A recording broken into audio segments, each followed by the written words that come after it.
सतीश लंबा गोरा और सरहरे बदन का नौजवान था। जब वह सीनियर क्लर्क बनकर टेलीफोन महकमे में पहुंचा तो राधा उसे देखती ही रह गई।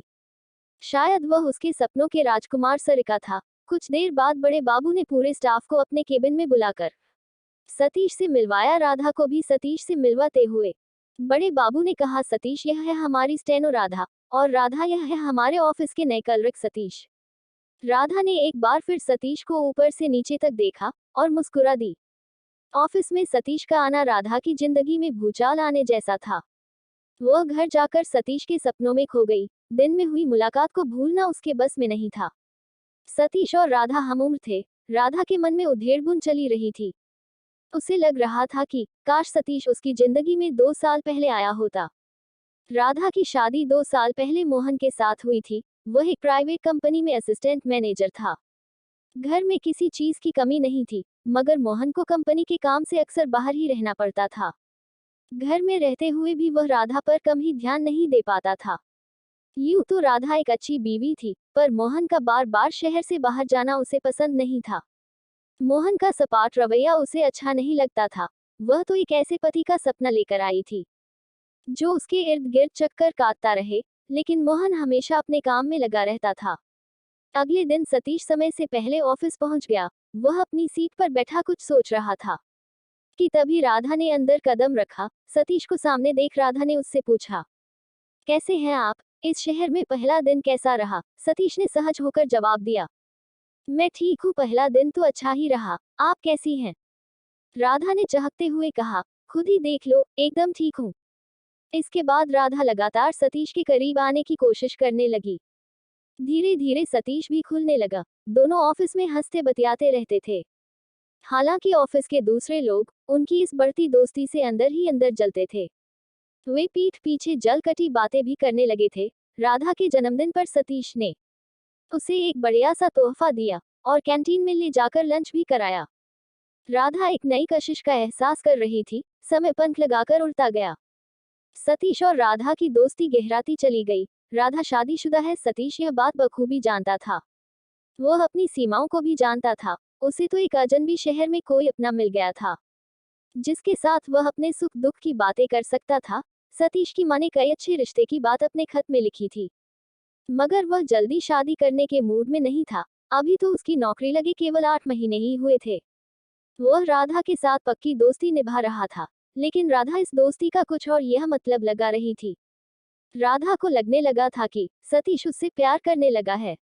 वह पहले से ज्यादा खुश रहने लगी थी। वह अपने मेकअप और कपड़ों पर भी ज्यादा ध्यान देने लगी थी। उस पर सतीश का नशा छाने लगा था। वह मोहन का वजूद भूलती जा रही थी। सतीश हमेशा राधा की पसंद नापसंद का ख्याल रखता था।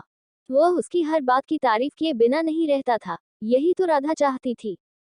उसे अपना सपना सच होता दिखाई दे रहा था। एक दिन राधा ने सतीश को डिनर पर अपने घर बुलाया। सतीश सही समय पर राधा के घर पहुंच गया। नीली जीन्स और सफेद शर्ट में वह बेहद सजीला जवान लग रहा था।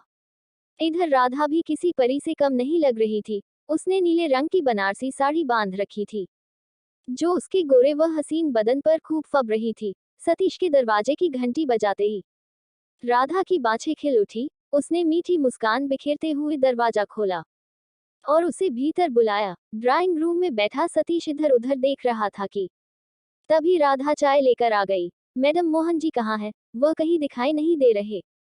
सतीश ने पूछा। राधा खींचकर बोली, वह कंपनी के काम से हफ्ते भर के लिए हैदराबाद गए हैं। उन्हें मेरी जरा भी फिक्र नहीं रहती है। मैं अकेली दीवारों से बातें करती रहती हूँ। खैर छोड़ो, चाय ठंडी हो रही है। सतीश को लगा कि उसने राधा की किसी दुखती रग पर हाथ रख दिया है। बातों बातों में चाय कब खत्म हो गई पता ही नहीं। राधा को लग रहा था कि सतीश ने आकर कुछ हद तक उसकी तन्हाई दूर की है। सतीश कितना अच्छा है, बात बात पर हंसता मुस्कुराता है, उसका कितना ख्याल रखता है। तभी सतीश ने टोकते हुए पूछा, राधा कहाँ खो गई तुम? अरे कहीं नहीं, सोच रही थी कि तुम्हें खाने में क्या क्या पसंद है। सतीश ने चुटकी लेते हुए जवाब दिया, बस यही राजमा पुलाव, रायता, पूरी, पराठे और मूंग का हलवा। बाकी जो आप खिलाएगी वही खा लेंगे। क्या बात है, आज तो मेरी पसंद हम दोनों की पसंद बन गई। राधा ने खुश होते हुए कहा। राधा सतीश को डाइनिंग टेबल पर ले गई। दोनों आमने सामने जा बैठे। वहां काफी पकवान रखे थे। खाते हुए बीच बीच में सतीश कोई चुटकुला सुना देता तो राधा खुलकर ठहाका लगा देती। माहौल खुशनुमा हो गया था। काश सब दिन ऐसे ही होते, राधा सोच रही थी। सतीश ने खाने की तारीफ करते हुए कहा, वाह क्या खाना बनाया है, मैं तो उंगली चढ़ता रह गया। तुम इसी तरह खिलाती रही तो मैं जरूर मोटा हो जाऊंगा। शुक्रिया जनाब, और मेरे बारे में आपका क्या ख्याल है? कहते हुए राधा ने सतीश पर सवालिया निगाह डाली। अरे आप तो कयामत है कयामत, कहीं मेरी नजर ना लग जाए आपको, सतीश ने मुस्कुराकर जवाब दिया। सतीश की बात सुनकर राधा झूम उठी। उसकी आंखों के डोरे लाल होने लगे थे। वह रोमांटिक अंदाज में अपनी कुर्सी से उठी और सतीश के पास जाकर स्टाइल से कहने लगी, सतीश आज मौसम कितना हसीन है, बाहर बूंदों की रिमझिम हो रही है और यहाँ हमारी बातों की, चलो एक कदम और आगे बढ़ाएं। क्यों ना प्यार मोहब्बत की बातें करें। इतना कहकर राधा ने अपनी गोरी गोरी बाहें सतीश के गले में डाल दी।